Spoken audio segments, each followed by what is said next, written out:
ating timpla na ginisang ginuling na may sibuyas, bawang at nor cubes plus ang oyster sauce na nilagay natin.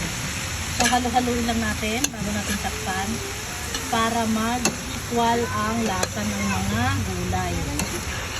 Tapos guys, hindi tayo naglagay ng tubig kasi ang upo, kusa itong nagtutubig. Kasi pag nilagyan natin ito ng tubig, wala na, sinabawang upo na ang lalabasan nito.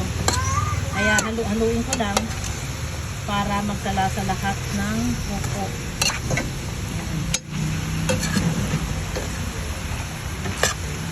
Haluin lang ng mabuti, at ng mabuti.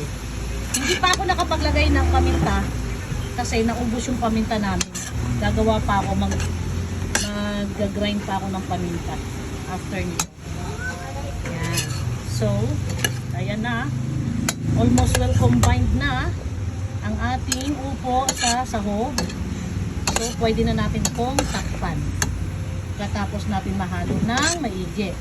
Tapos guys, mamaya na tayo mag-final touch sa timpla kapag napakuluan ng upo kasi para hindi umalat. Hintayin muna natin kumulo ang upo at medyo half cook na siya, saka tayo magtimpla uli. So it's done. Time to takpan na natin. Yan, i-arrange lang natin. Takpan. At mag-grind na tayo ng paminta. So, ito yung paminta na i-grind natin. Hahanapin ko ang machine ng ating pang-grindan. Gina, nasaan ang katawan nito?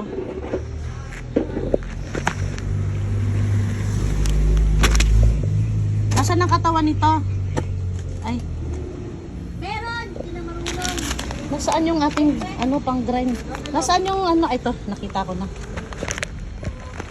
Yung nito, meron na pala. Hindi lang nailipat. Nakapag-grind na pala. Oh, buti din natapon. So guys, maghanap lang tayo ng lagayan. Actually, may lagayan naman na. Ito, kunin ko lang. Where is it? Ito, dito ko nilipat. So, see you later guys. Ilipat ko lang muna to kasi medyo komplikado paglilipat ito kasi ang liit ng bibig. Ayan. Ayan. So hindi ko kaya na magbi-video habang ililipat dito. So see you later guys. I'll be right back guys. Kukuha lang ako ng imbudo at kutsaritang maliit para magkasya dito sa maliit na lalagyanan. So bye for now. See you later.